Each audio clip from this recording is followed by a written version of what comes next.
दुनिया के इतिहास में सबसे खतरनाक जेलों का जब नाम लिया जाएगा तो सेलुलर जेल का नाम उस लिस्ट में बहुत ऊपर आएगा। इस जेल को भारत के लोग नॉर्मली काला पानी के नाम से जानते हैं। अंडमान के कीचड़ से भरे आइलैंड पर खतरनाक सांपों, बिच्छुओं, जोंकों और जहरीले कीड़ों से भरे आइलैंड पर बनी ये जेल इतनी कुख्यात थी कि इसके नाम से ही लोग कांपते थे। काला पानी वो सजा थी जो आज भी मुहावरों में इस्तेमाल होती है।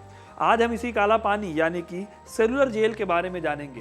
क्यों बनाई गई ये जेल, यहाँ पर कैदियों को कैसे रखा जाता था और उन पर कैसे कैसे जुल्म होते थे, ये सब जानेंगे। इसलिए वीडियो को एंड तक जरूर देखिएगा, क्योंकि अपना इतिहास नहीं जानोगे तो खुद को कैसे पहचानोगे। चेन्नई पोर्ट से करीब 1100 किलोमीटर दूर समुद्र के बीच में अंडमान आइलैंड ग्रुप में एक छोटा सा आइलैंड है, पोर्ट ब्लेयर। इस आइलैंड में ही पड़ती है सेलुलर जेल। आज इस जेल को लोग देखने दूर दूर से आते हैं, लेकिन कभी इस जेल का नाम भी लोगों के लिए बुरे सपने से कम नहीं था।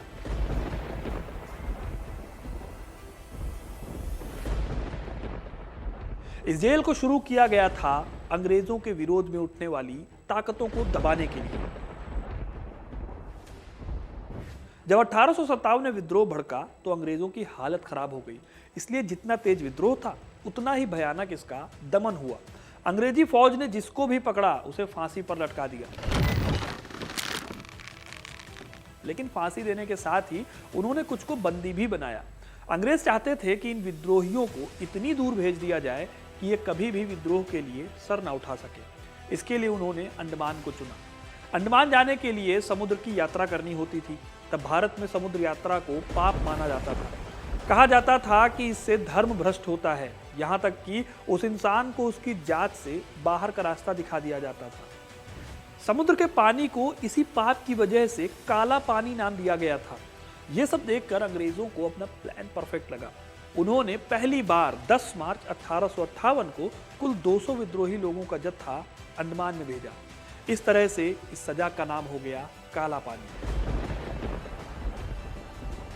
इतिहासकार वसीम अहमद सईद लिखते हैं कि जब कैदियों का पहला जत्था पहुंचा तो अंग्रेज अफसरों के लिए तुरंत तंबू गाड़ दिए गए। लेकिन कैदियों को झुग्गी, झोपड़ियों और अस्तबल जैसी जगह भी बहुत बाद में नसीब हो सकी। वहां न कोई फर्श था, न रहने के लिए जरूरतों का कोई सामान। शुरुआत में अंडमान में वैसी जेल नहीं हुआ करती थी, बल्कि कैदियों को अलग अलग झोपड़ियों में रखा जाता था। असीमित खुजली और दाद जैसा एक और अजीब स्किन डिसीज, चर्म रोग आम बात थी। जब कोई मर जाता था तो लाश ले जाने वाला उसकी टांग पकड़कर खींचता और बिना नहलाए उसके कपड़े उतारकर रेत के ढेर में दबा देता था। 19वीं सदी के आखिर तक जब भारत में स्वतंत्रता आंदोलन ने जोर पकड़ा तो काला पानी की सजा पाने वाले कैदी भी बढ़ने लगे। इसलिए कड़ी सुरक्षा वाली जेल की जरूरत महसूस की गई। 1889 में होम सेक्रेटरी जेम्स लायल को अंडमान जेल पर रिसर्च करने की जिम्मेदारी मिली। अंडमान की सजा को और भी कठोर करने की उन्होंने सलाह दी। इसी रिपोर्ट के आधार पर एक जेल बनाई गई जिसे सेलुलर जेल का नाम दिया गया।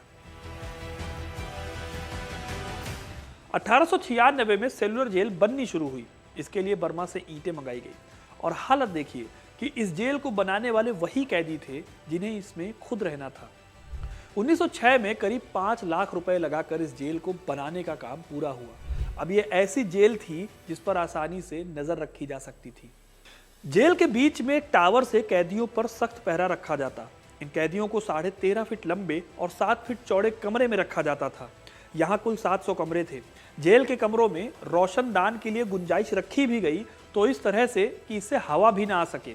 पेशाब और शौच के लिए सुबह, दोपहर और शाम के टाइम तय किए गए। फांसी घर भी इसी टाइम बना दिया गया ताकि अंग्रेज जिसे चाहे उसे ठिकाने लगा दें। जेल के अंदर हर कोठरी में सिर्फ एक एल्यूमिनियम की प्लेट, 2 बर्तन, एक पानी पीने के लिए और एक शौच के समय इस्तेमाल के लिए और एक कंबल होता था। अक्सर बंदियों के लिए एक छोटा सा बर्तन काफी नहीं होता था और इसलिए उन्हें शौच के लिए कोठरी के कोने का इस्तेमाल करना पड़ता था और फिर उन्हें अपनी ही गंदगी के पास लेटना पड़ता था। लेकिन अगर आपको लगता है कि इस जेल की मुश्किलें बस इतनी ही हैं, तो ऐसा भी नहीं है। यहाँ कैदियों से बेरहमी के साथ कठोर काम कराए जाते थे। काला पानी में कैदियों का दिन कैसे बीतता था वो जानकर आपकी रूह कांप जाएगी।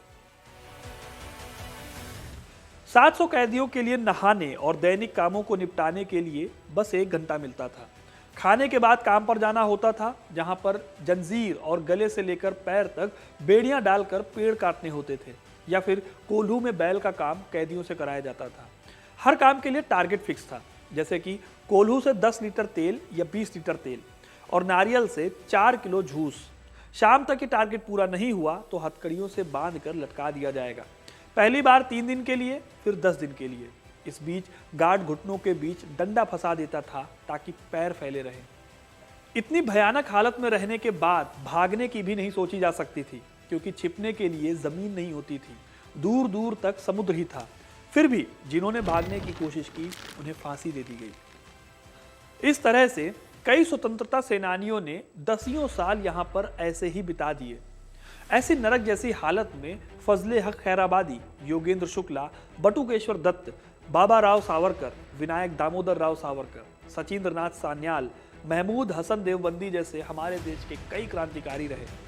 1932 में चटगांव आर्म्स रॉबरी केस में 300 क्रांतिकारी यहाँ भेजे गए। इन लोगों ने बेहतर अधिकारों के लिए भूख हड़ताल शुरू की।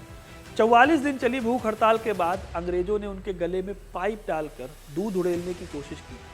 महावीर सिंह, मोहन किशोर नामदास और मोहित मोइत्रा के फेफड़ों में दूध चला गया, जिससे तीनों को निमोनिया हो गया और उनकी जान चली गई। 1937 तक भूख हड़ताल का यह दौर चलता रहा।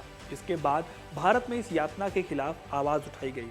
कांग्रेस ने यह मुद्दा ब्रिटिश सरकार के सामने उठाया।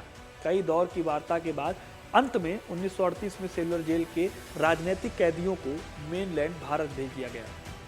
मजे की बात यह है दोस्तों कि आगे चलकर सेकेंड वर्ल्ड वॉर के टाइम पर 1942 में जब जापान ने अंडमान पर कब्जा किया तो उन्होंने ब्रिटिश कैदियों को रखने के लिए इसी जेल का इस्तेमाल किया।